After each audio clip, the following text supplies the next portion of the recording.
Nomor 16 kelihatan ya? Oke. Pada tipe ini kelas apa nih? Antibody ya, imunitas ya. Berarti ini kelas 11 ya, kelas 11. Oke. Pada tipe kekebalan humoral non-spesifik, mekanisme kerja antibodi sebagai respon humoral melawan antigen dapat dilakukan melalui cara presipitasi. Oke. Jadi sebenarnya kata kuncinya itu ada di sini. Ya.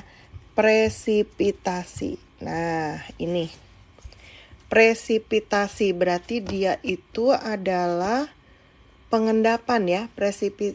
Presipitasi itu adalah pengendapan. Jadi mengendapkan molekul virus yang kemudian difagosit oleh makrofag. Ya. Jadi ini presipitasi itu mengendapkan. Nah, mengendapkan ini kata kunci sih. Ya, ini ngomongin tentang antibodi sebagai respon humoral ya. Non-spesifik. Jadi melalui pengendapan.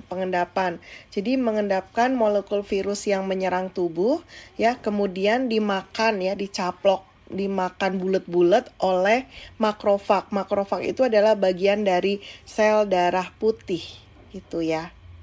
Jelas ya. Jadi caranya kalau ada virus itu diendapkan dulu, kemudian baru nanti makan bulat-bulat oleh makrofag ya, makrofagosit yaitu salah satu fungsi dari sel darah putih atau leukosit. Berarti ini ya yang 16 ini jawabannya adalah kenapa nggak merah? Nah, jawabannya adalah yang B. Oke ya. Kita ngulang kelas 11 ya. Oke. Nah, sekarang kita ke nomor 17. Ya.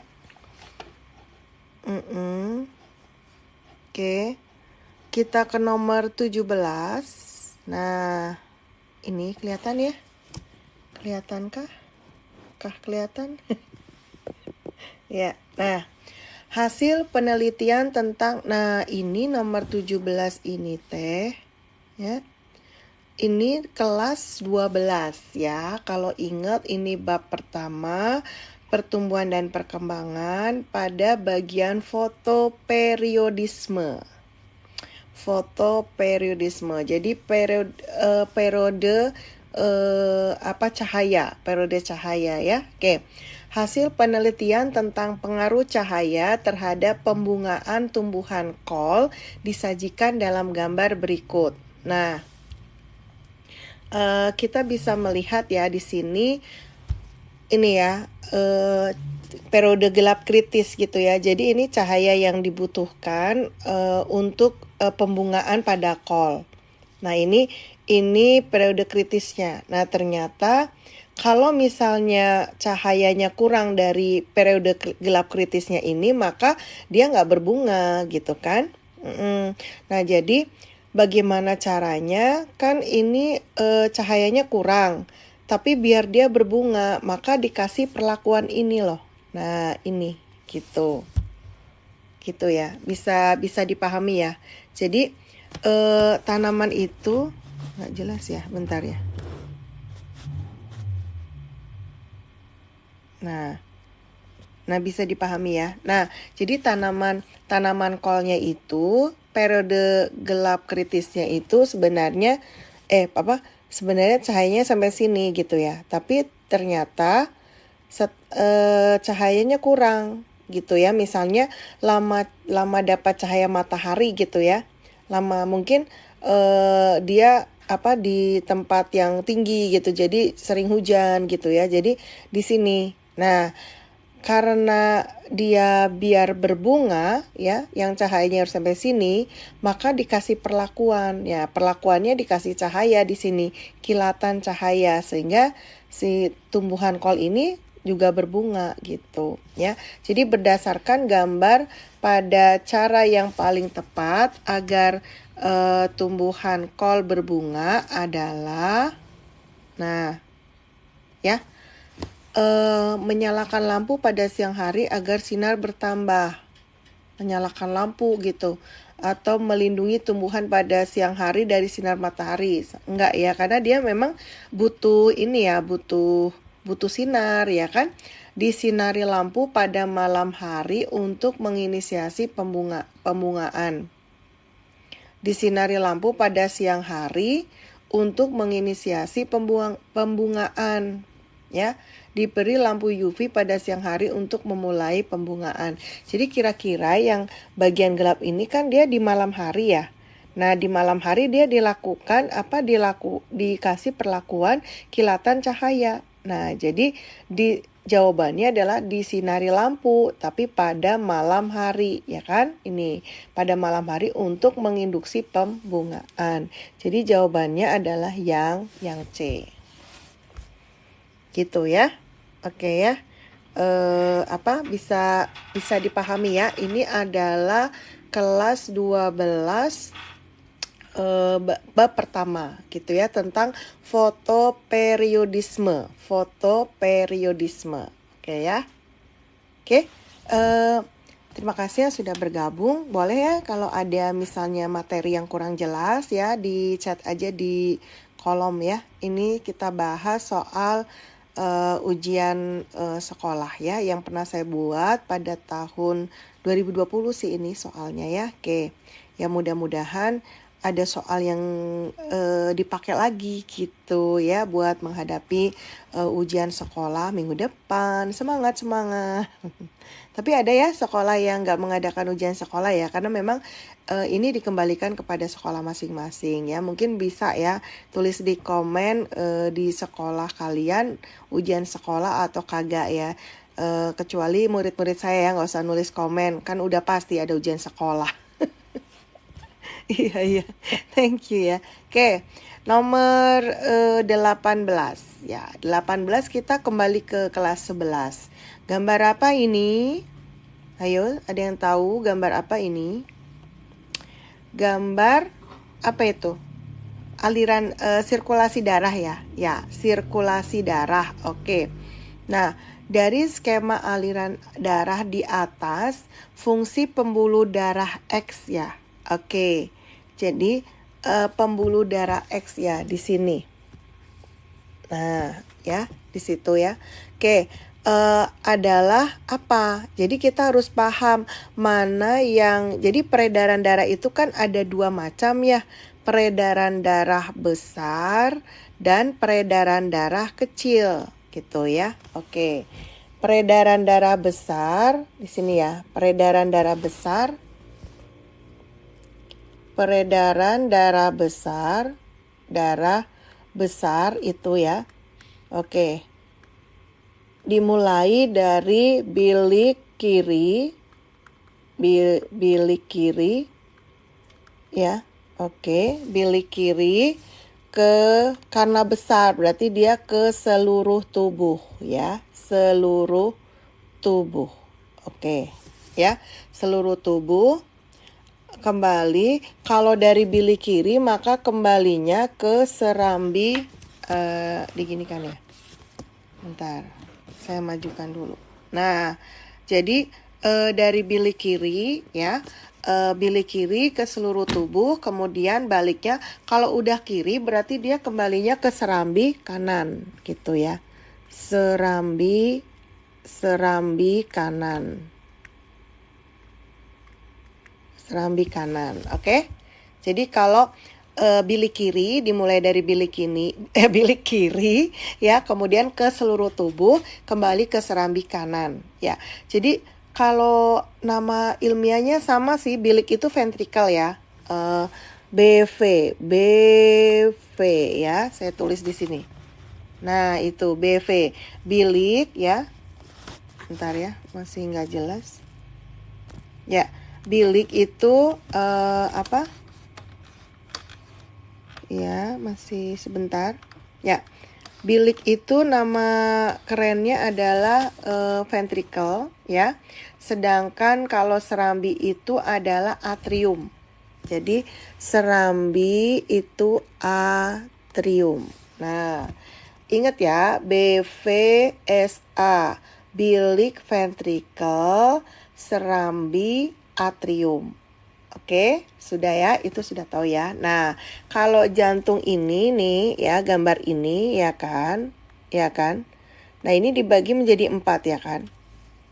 Ya, dibagi 4. Kalau yang atas ya, yang atas itu adalah atrium ya. Atrium tuh tadi apa? Serambi ya. Serambi ya. Kemudian yang bawah itu adalah yang bilik, yang ventricle. Nah, jadi nanti kalau gambar kayak gini kebalikan ya. Kalau di sini kan ini teh tangan kanan saya ya. Berarti kalau digambar ini adalah kiri, bagian kiri. Bagian kiri, oke? Ngerti ya? Jadi yang ini bilik kiri, yang ini bilik kanan, yang ini serambi kiri, yang ini serambi kanan. Ngerti ya? Oke ya. Nah, jadi kita lihat untuk peredaran darah besar itu dimulai dari ini ya. Jadi peredaran darah besar itu dimulai dari bilik kiri, kemudian ke seluruh tubuh ya. Kemudian ke serambi kanan. Oke, nah kalau sudah hafal 1 maka untuk peredaran darah kecil itu kebalikannya. Berarti peredaran darah kecil berarti dimulai dari apa ini? Dibalik aja. Kalau peredaran darah besar kan bilik kiri, berarti ini bilik kanan, bilik kanan. Oke, kalau kecil kemana? Ke paru-paru gitu, ke paru-paru ya. Kemudian baliknya kemana? Serambinya, berarti serambi kiri. Oke ya, jadi hafalkan 1, yang 1 adalah kebalikannya. Oke ya, bisa dimengerti ya. Peredaran darah besar itu bilik kiri, karena besar berarti ke seluruh tubuh, kemudian baliknya berarti ke serambi kanan gitu. Nah, kira-kira bawa apa nih bilik kiri ke seluruh tubuh?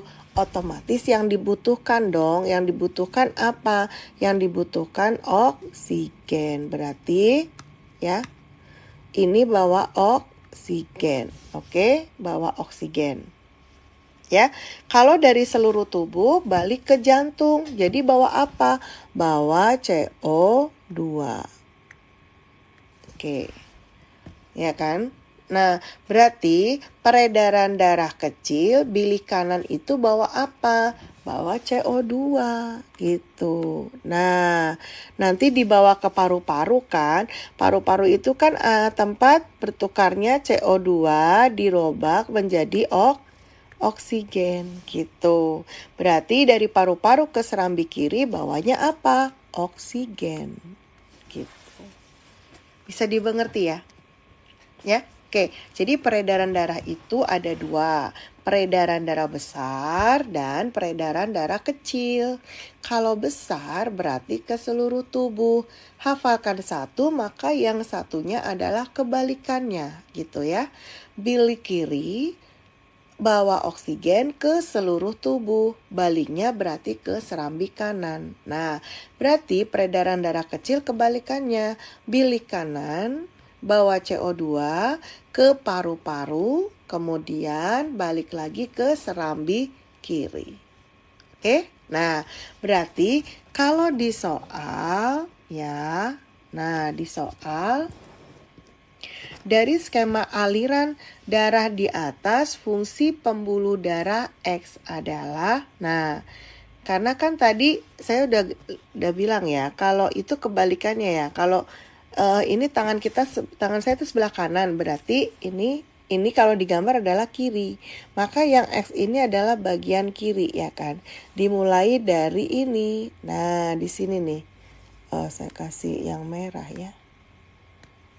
Nah, ini ya yang sini. Nah, di sini.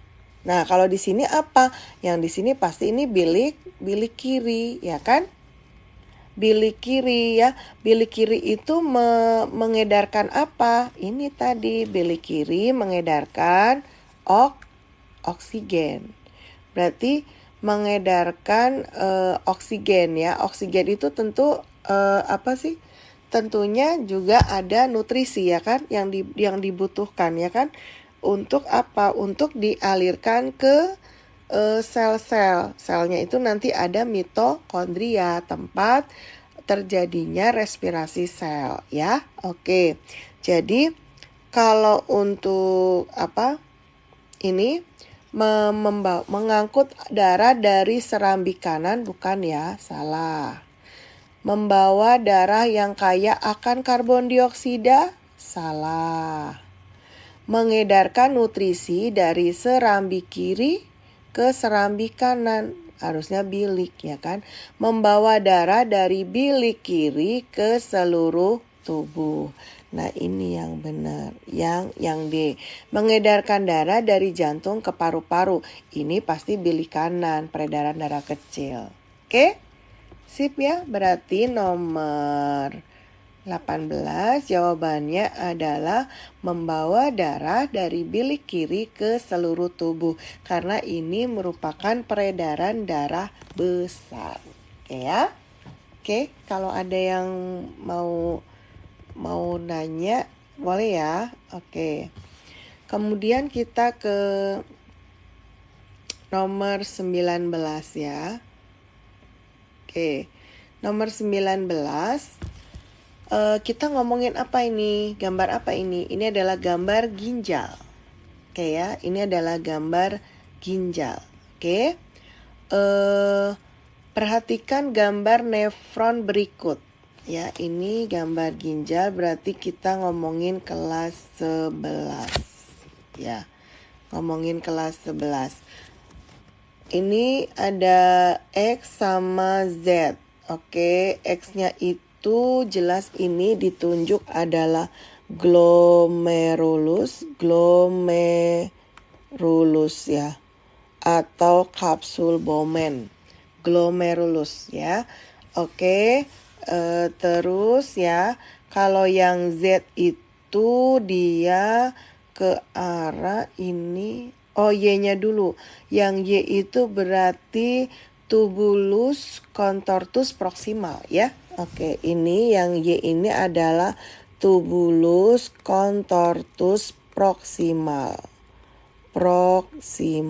Oke, proximal. Ya, proximal. Nah, kalau yang Z ini adalah tubulus contortus distal. Oke, distal.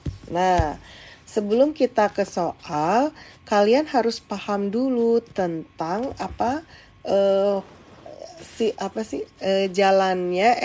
jalannya pembentukan urin. Ya, tahap-tahap bukan jalannya ya. Tahap-tahap pembentukan urin.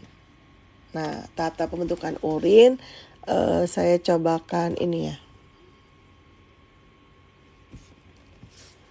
Nah, sekarang ya di kosong ya. Oke. Yang pertama pembentukan urin yang di ginjal ya, pembentukan urin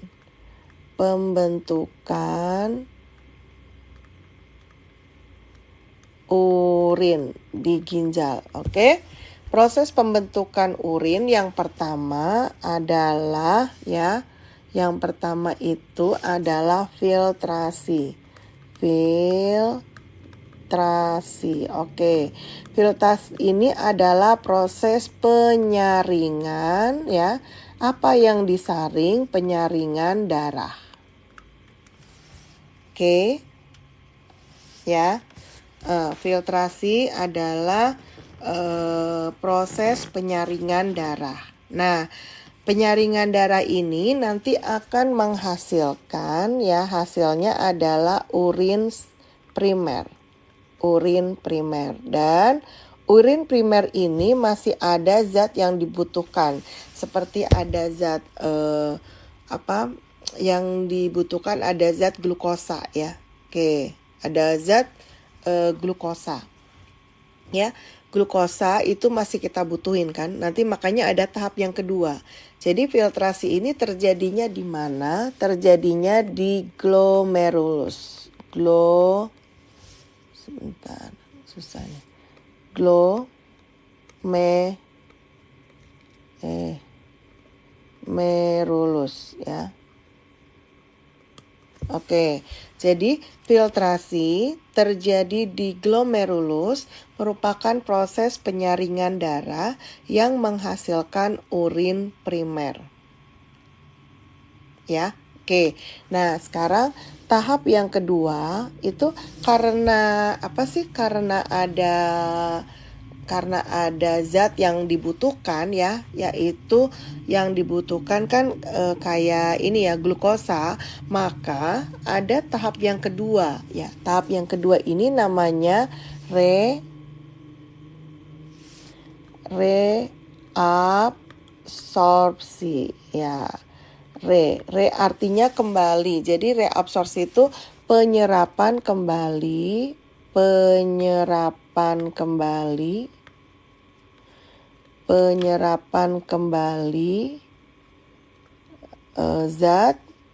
zat yang masih dibutuhkan. Seperti apa? Glukosa ya. Oke, yang dibutuhkan.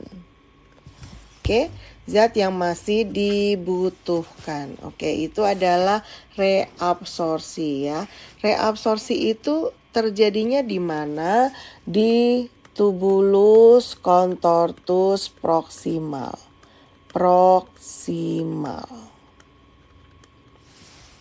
Nah, oke. Ya, tubulus contortus proximal. Oke.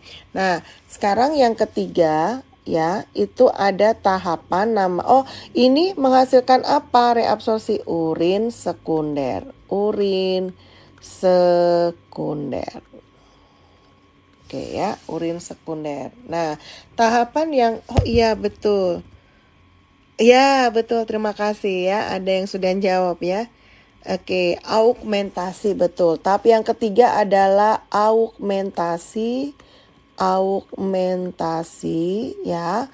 Ini prosesnya betul terjadi di tubulus contortus distal ya kan? Ya, ini adalah penambahan zat sisa. Oke, penambahan zat sisa seperti urea gitu ya. Nah, oke. Penambahan zat sisa. Nah, ini akan menghasilkan urin yang sesungguhnya. Betul. Setelah di tubulus contortus distal, ini akan dikoleksi dulu di tubulus collectivus. Oke, urinnya. Ya. Habis itu ke ureter ya. Oke, ada ureter ya. Kemudian disimpan di kandung kemih, vesika urinaria. Oke, baru nanti saluran pengeluarannya adalah uretra. Nah, uretra gitu ya, kelihatan ya. Oke, nah gini ya. Ya, kelihatan ya. Bisa dilihat ya. Jadi pembentukan urin itu ada 3 tahap. Yang pertama adalah filtrasi ya. Kemudian penyaring darah terjadi di glomerulus, hasilnya adalah urin primer. Kemudian yang kedua adalah reabsorpsi, penyerapan kembali zat yang masih dibutuhkan. Ya, hasilnya adalah urin sekunder terjadi di tubulus contortus proximal. Dan yang ketiga itu augmentasi, penambahan zat sisa. Ya, penambahan zat sisa terjadi di tubulus contortus distal, hasilnya adalah urin. Ya, kemudian nanti dikoleksi dulu di tubulus collectivus ke ureter. Ya, habis ke ureter, kemudian ke vesika urinaria atau kandung kemih, kemudian baru ke uretra. Ya, jadi kalau ureter sama uretra itu bedanya. Kalau ureter berarti masih habis itu disimpan di kandung kemih gitu ya. Tapi kalau uretra udah keluar itu ya. Jadi itu adalah saluran akhir ya. Makanya kan kadang suka bingung, ureter dulu atau uretra dulu gitu. Ya, oke, sipnya. Nah, sekarang ini Udah ya, oke, kita kembali ke soal dong. Nah, soalnya bukan ini. Nah, kita kembali ke soal. Ya, pada pemeriksaan urin seorang pasien dengan uji Benedik. Nah, apa itu uji Benedik ya? Uji Benedik itu adalah uji glukosa. Nah, ini uji glukosa. Oke, ada tidaknya glukosa. Dan ini untuk biar ada glukosa atau dia positif itu kalau warnanya merah bata. Oke, merah bata. Jadi gini, kalau urin ya, kemudian kita kasih Benedik, kemudian ternyata dia berwarna merah bata, maka positif bahwa urin itu mengandung glukosa. Ngerti ya? Oke ya? Oke. Dihasilkan larutan yang berwarna merah bata. Oh, berarti si urin ini mengandung glukosa, ya kan? Dokter menyimpulkan bahwa pasien menderita penyakit yang disebabkan oleh penyakitnya apa? Kalau urinnya mengandung banyak glukosa, penyakitnya adalah apa? Diabetes mellitus, ya kan? Diabetes mellitus, penyakit gula, ya, gula darah tinggi. Ya kan, diabetes mellitus. Nah, kira-kira untuk diabetes mellitus itu apa yang rusak? Ya, berarti pada tahapan apa? Glukosa. Kalau di glomerulus tadi kan glukosanya memang masih ada ya. Tadi kan di urin primer ya. Jadi kalau glomerulus ya masih ada glukosa, wajar gitu ya. Nah, pada saat tahapan yang kedua, yaitu di Y, tubulus contortus proximal, tahapan reabsorpsi bahwa si urin itu bagian glukosanya kan harusnya diserap. Nah, tapi kalau urinnya masih mengandung glukosa di akhir, berarti yang rusak yang bagian apa? Yang ini, yang Y gitu. Yang Y rusak ya kan, bukan yang X gitu kan. Y rusak sehingga tidak mampu mereabsorpsi glukosa. Betul, karena Benedik ya kan. Glukosa. Oke ya. Jadi jawabannya adalah yang C. Oke ya. Sudah ya. Oke. Satu lagi ya. Kan udah malam soalnya. Ya.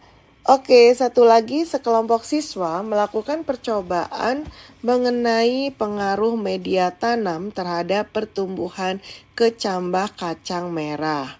Perlakuan yang diberikan pada percobaan tersebut adalah pot A media berupa tanah, pot B media berupa tanah dicampur pasir dengan rasio 1:1, pot C tanah dicampur pasir dan kerikil dengan perbandingan 1:1:1. Masing-masing kacang merah ditumbuhkan pada media yang berbeda sesuai dengan perlakuan yang diberikan. Setelah 6 hari, pengamatan diperoleh hasil sebagai berikut. Nah, lihat. Nah, ini ya. Jadi kita bisa lihat ya bahwa di pertumbuhan ya, ini kan pertumbuhannya ya, bisa dilihat tadi 1 sampai ke 6. Nah, pertumbuhan yang paling signifikan yang mana? Yang A, B, C. Coba lihat. Ini udah setengah, 1,5, 3. Nah, ini sampai ke 6,5. Oke. Ya kan? Ini aja, ini dikurangi ini kan berarti pertumbuhannya 6 gitu ya. Nah, kalau yang B ini terakhir 3,8 dikurangi. Berarti dia cuman perbedaannya itu 3,8. Kalau yang C berarti perbedaannya cuman 3,2.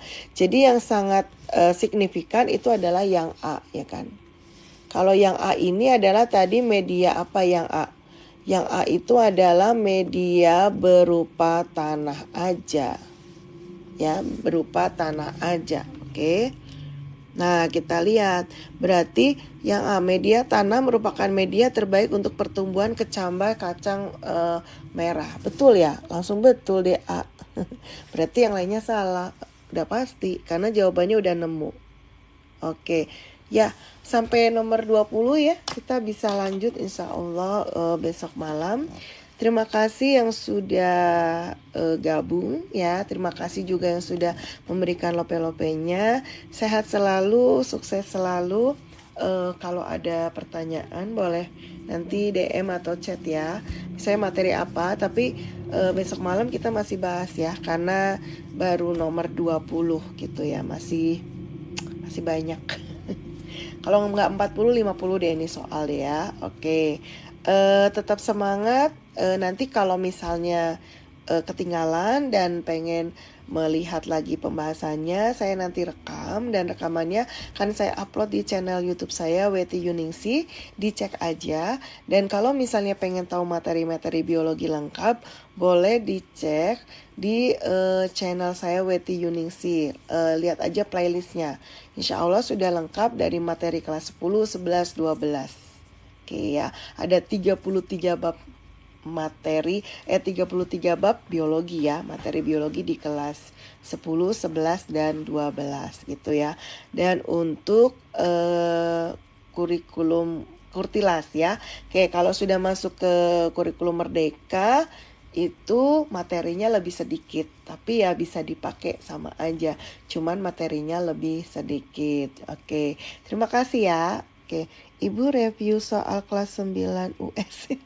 Iya, Ibu mohon maaf, Ibu guru SMA kelas 10, 11, 12 ya. Jadi kalau misalnya mau direview soal kelas 9, boleh dikirim ke Ibu ya. Nanti kalau misalnya sudah dikirim, nanti boleh bisa kita bahas bareng di live, oke? Jadi nanti kirim ya, boleh DM Ibu, chat Ibu ya. Ibu ini soalnya gitu, karena kebetulan Ibu sendiri nggak punya soalnya. Kalau punya mah ya, karena Ibu ngajarnya di kelas 10, 11, 12. Oke, ditunggu ya kalau udah dikirim. Oke, kalau walaupun masih kelas SMP, materinya kan ada yang mirip-mirip ya. Memang tidak materinya tidak tidak terlalu mendetail gitu ya, tetapi bisa dipakai ya, video-video yang ada di channel Ibu disesuaikan saja gitu ya. Biasanya yang di kelas 10 sama 11, kelas 10 itu biasanya untuk kelas 7 gitu, kelas 11 itu untuk kelas 8 kayak gitu ya. Bisa dicek ya, cuman mungkin yang kelas 12 kali ya, di SMP banyak yang belum ada gitu ya, kayak substansi genetika, kemudian genetika manusia gitu ya, kemudian ada evolusi, mutasi, memang metabolisme gitu ya, memang belum diajarkan di kelas SMP ya. Oke, tapi banyak materinya yang bisa diambil dari yang SMA juga ya. Nanti boleh dikirim ya. Oke ya. Sip. Segitu dulu. Terima kasih karena sudah malam ya. Mulainya juga malam sih gitu. Oh iya, pewarisan sifat. Oke. Kalau bingung ya, nanti cek aja di channel Weti Yuningsih ya. Ketik aja, searching aja yang pola hereditas. Iya, pewarisan sifat ya, pola hereditas. Atau nanti kalau DM, kalau chat nanti sama Ibu dikasih linknya ya. Atau boleh langsung dibuka channel Weti Yuningsih, kemudian di searching aja itu, di searchnya itu ditulis pola hereditas Weti gitu aja. Insya Allah nanti akan keluar gitu ya. Itu akan keluar tentang pewarisan sifat genetika. Oke ya, ini juga nanti di soal ujian sekolah untuk SMA juga ada pewarisan sifat, cuman lebih mendetail gitu ya. Jadi kalau di SMP lebih sederhana gitu ya, bisa ya. Oke, nanti Ibuku sering-sering live bahas soal dong. Oke, siap. Cuman baru bisa malam ya. Mudah-mudahan bisa deh ya sore. Soalnya baru pulang ngajar sore. Lagian kalau pagi siang nanti kalian nggak belajar, adanya ini ngelihat lihat itu ya. Oke, sip, nggak apa-apa, malam Bu. Oke, sebenarnya pengennya mulai dari jam 8 ya, cuman Ibu ada ini ya, ada live lain. Kalau mau bantu Ibu dong, ada akun satu lagi namanya Fativira ya. Ibuku bab mutasi dong Bu, jelasin aku kurang paham. Iya, Untuk sementara nanti di sini juga ada di ujian sekolah ada soal mutasi ya. Oke, besok malam kita bahas. Cuman kalau memang penasaran banget, boleh langsung dicek ya di channel Weti Yuningsi. Tulis aja di searchnya mutasi ya. Di situ lengkap banget kok, ada mutasi gen, mutasi kromosom gitu ya. Semua materi di bab mutasi sudah saya bahas itu ya. Kira-kira mungkin ada sekitar 8 video, karena memang durasi video ibu sedikit sih, cuman 5 menit, 7 menit, 10 menit biar nggak bosen gitu ya. Boleh dicek ya adek ya, ke channel Weti Yuningsi mutasi gitu, bagian mutasi atau buka aja channel ibu kemudian masuk ke playlistnya mutasi. Oke? Sip? Ya, oke ya. Terima kasih ya atas perhatiannya. Besok malam insya Allah live lagi.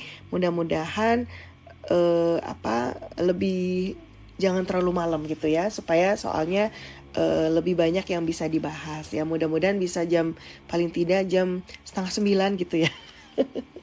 Atau jam 8 gitu ya, mudah-mudahan aja. Oke, terima kasih. Saya akhiri ya. Terima kasih ya. Kalau ada ini boleh chat ya. Ya, Ibu kalau aku mau nanya soal boleh ya. Boleh dikirim aja, boleh dikirim chat ke Ibu boleh gitu ya, atau di DM dulu atau di chat aja di TikToknya, bisa kan di chat, nanti sama Ibu dikasih nomor Ibu ya. Kita bisa WA-an, oke? Terima kasih ya. Oke, ya. Saya akhiri, saya minta maaf, tetap semangat buat yang ujian sekolah, mudah-mudahan sukses, buat yang PTS juga, buat kelas 10-11 juga sukses selalu ya. Oke, saya minta maaf. Wassalamualaikum warahmatullahi wabarakatuh. Dah, yuk, thank you.